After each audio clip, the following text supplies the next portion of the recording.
Bismillahirrahmanirrahim. Alhamdulillahirabbil alamin. Allahumma salli wa sallim ala nabiyyina Muhammad wa ala alihi wa sahbihi ajma'in. Rabbi shrah li sadri wa yassir li amri wahlul 'uqdatam min lisani yafqahu qawli. Allahumma arinal haqqa haqqan warzuqna ittiba'ah. Ya Allah, tunjukkanlah kami yang benar itu adalah benar dan permudahkanlah bagi kami untuk mengikut kebenaran tersebut. Wa arinal batila batilan warzuqna ijtinabah. Tunjukkanlah kami yang batil itu adalah batil dan permudahkanlah bagi kami untuk menjauhi kebatilan tersebut. Wahdina limakhtulifa fihi minal haqqi biiznik. Bila kami petunjuk dalam isu-isu yang diperselisihkan dengan izinmu, innaka tahdi man tasha ila siratim mustaqim. Sungguhnya engkaulah yang memberikan petunjuk ke jalan yang lurus bagi orang-orang yang engkau inginkan. Na'udzu bikalimatillahi tammah min kulli syaitanin wa hammah wa min kulli ainin lammah. Muslimin muslimat yang dirahmati Allah, pertama dan utama terima salam ukhuwah. Assalamualaikum warahmatullahi wabarakatuh. Selamat menyambut bulan Ramadan saya ucapkan, dan juga selamat berpuasa saya ucapkan kepada semua. InsyaAllah pada sesi kali ini kita akan teruskan perbincangan kita berkaitan dengan isu-isu semasa yang ada kaitan dengan puasa.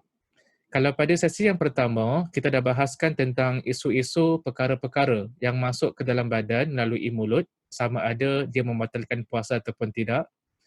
Kalau pada sesi yang lalu, iaitu sesi yang kedua, kita pula telah membahaskan tentang perkara-perkara yang masuk menerusi hidung ataupun telinga, sama ada dia membatalkan puasa ataupun tidak.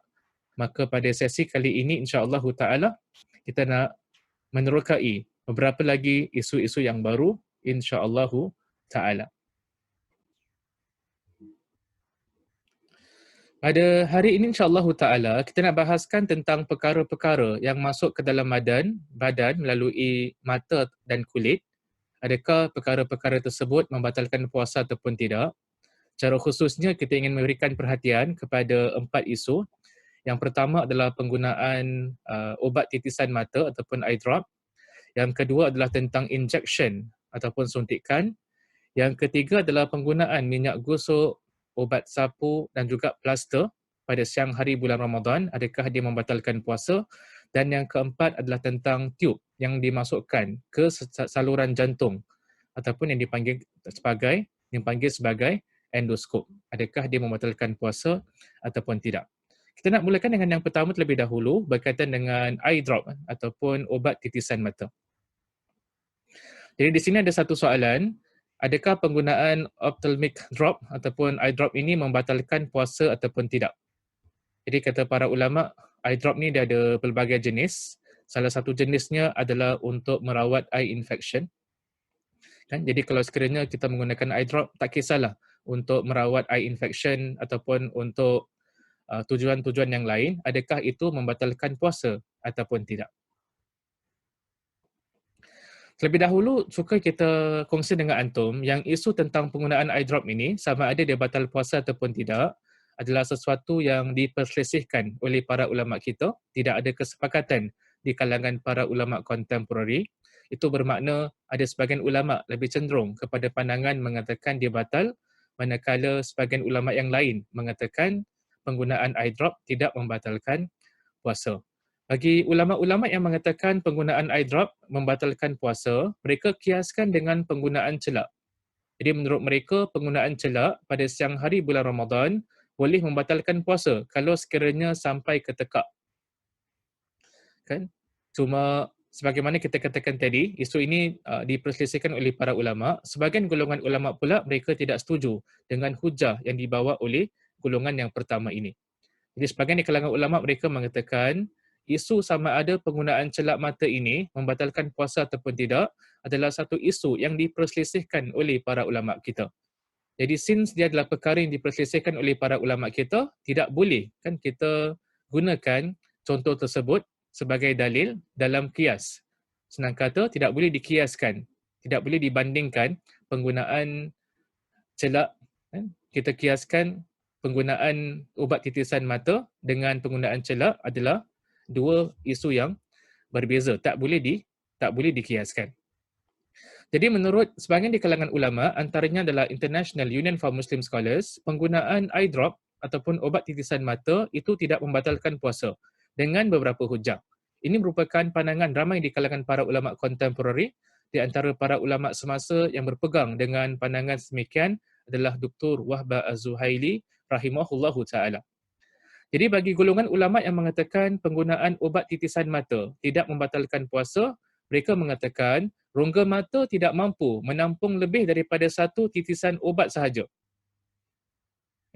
Jadi menurut mereka, apabila terbukti yang kadarnya adalah begitu sikit, begitu kecil, maka jelaslah hukumnya adalah dimaafkan kerana ia kurang daripada kadar air yang terlekat pada tekak setelah berkumur-kumur ataupun ketika berkumur-kumur. Jadi kata para ulama yang mengatakan tidak membatalkan puasa, kalau ia pun ada titisan air yang terasa di tekak, yang masuk ke dalam tekak, kadarnya adalah begitu sedikit. Dan kadar yang sedikit ini adalah dimaafkan oleh Allah Subhanahu Wa Taala.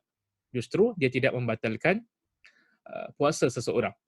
Jadi itulah pandangan yang dipilih oleh International Union oleh Majma' Fiqh Al-Islami, oleh International Islamic Fiqh Academy. Mereka mengatakan penggunaan ubat titisan mata tidak membatalkan puasa. Kita beralih kepada isu yang kedua pada hari ini.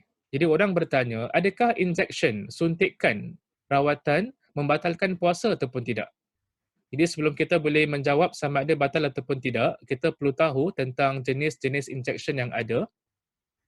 Jadi sebahagian di kalangan para sarjana, mereka mengatakan suntikan itu boleh dibahagikan daripada satu sudut kepada tiga bahagian. Yang pertama adalah suntikan pada otot, yang kedua adalah suntikan pada kulit, dan yang ketiga adalah suntikan pada urat nadi. Adapun suntikan pada otot, bahasa medikalnya ataupun bahasa Inggerisnya dipanggil sebagai intramuscular injection. Intramuscular injection ataupun short formnya adalah IM. Suntikan pada otot. Yang kedua adalah suntikan pada kulit. Dalam istilah medikalnya dipanggil sebagai subcutaneous injection, kan, ataupun short formnya adalah SC. Dan yang ketiga adalah suntikan pada urat nadi. Medical termnya adalah intravenous injection, kan, iaitu suntikan pada urat nadi. Jadi suntikan boleh dilihat daripada dibahagikan kepada beberapa kategori.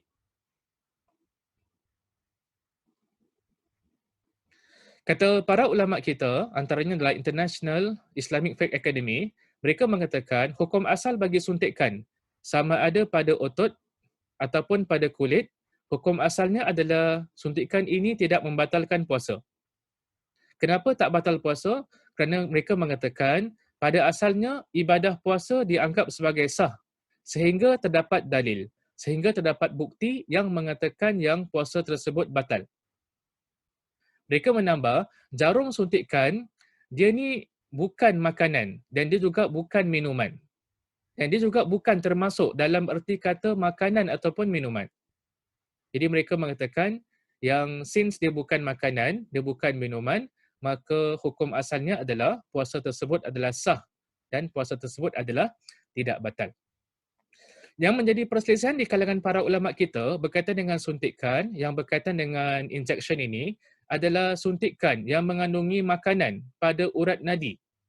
Adakah itu membatalkan puasa ataupun tidak? Dalam bahasa Inggerisnya kita panggil sebagai nutritive injection.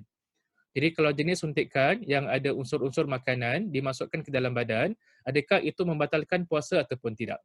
Isu ini diperselisihkan oleh para ulama kita. Jadi kalau kita belik-belik kan dekat website yang reliable website, kita akan dapati para ulama kita berbeza pandangan. Ada yang mengatakan itu tidak membatalkan puasa, manakala sebahagian di kalangan para ulama mengatakan dia membatal puasa. Adapun pendirian yang pernah disebutkan oleh International Islamic Fiqh Academy, Majma' Fiqh Al-Islami, mereka mengatakan suntikan yang mengandungi makanan iaitu nutritive injection, maka itu membatalkan puasa.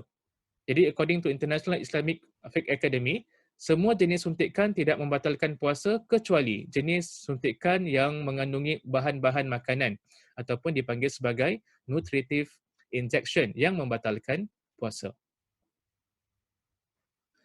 Isu ketiga yang kita nak bahaskan, kupaskan pada sesi hari ini adalah tentang penggunaan minyak gosok, ubat sapu dan juga plaster. Adakah penggunaan benda-benda ini pada siang hari bulan Ramadan membatalkan puasa ataupun tidak?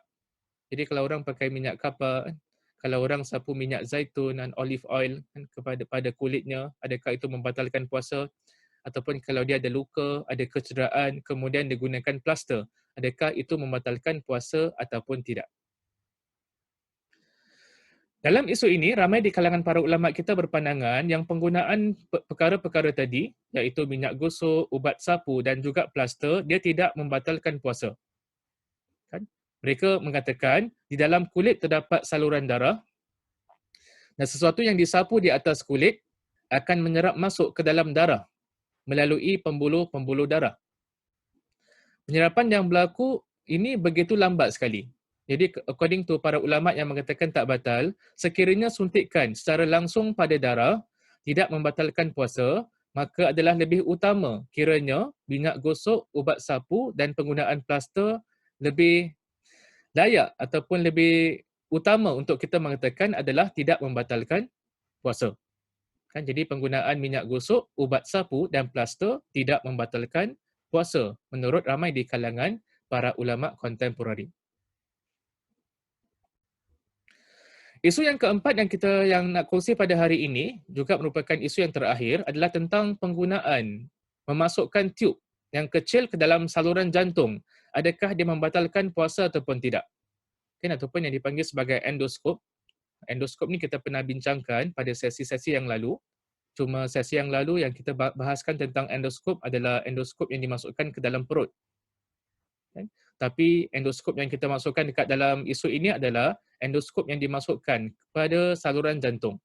Jadi kata golongan para atibak, golongan para pakar perubatan, endoskop ni dia ada banyak jenis-jenisnya. Walaupun fungsinya adalah lebih kurang sama, adalah bagi golongan doktor untuk melihat apa yang berada kat dalam bahagian dalam badan kita dengan memasukkan alat-alat yang tertentu. Dengan memasukkan tube yang kecil yang mengandungi cahaya dan juga yang mengandungi kamera. Jadi mereka boleh mengambil gambar apa yang berada kat dalam badan kita. Sebahagian alat endoskop dimasukkan ke dalam perut, manakala sebahagian alat endoskop dimasukkan ke saluran jantung.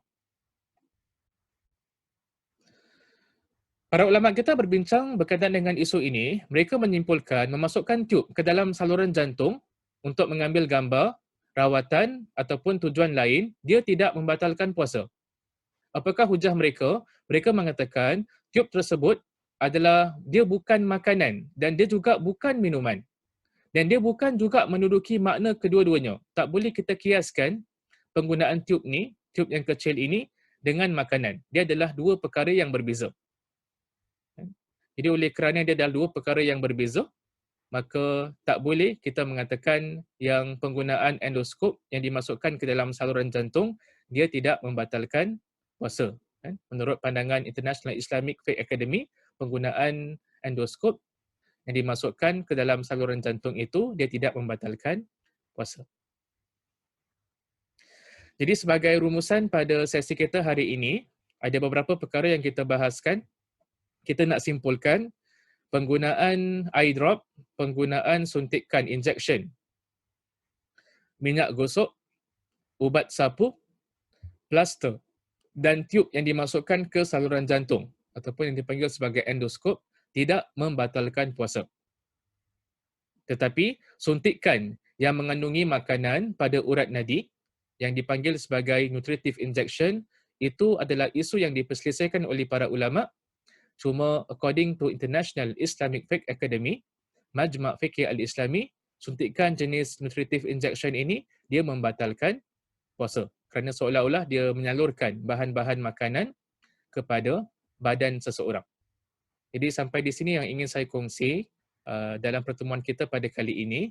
InsyaAllah pada sesi yang akan datang kita akan kongsi kepada antum sekalian isu-isu yang lain, isu-isu kontemporari, isu-isu semasa yang ada kaitan dengan puasa.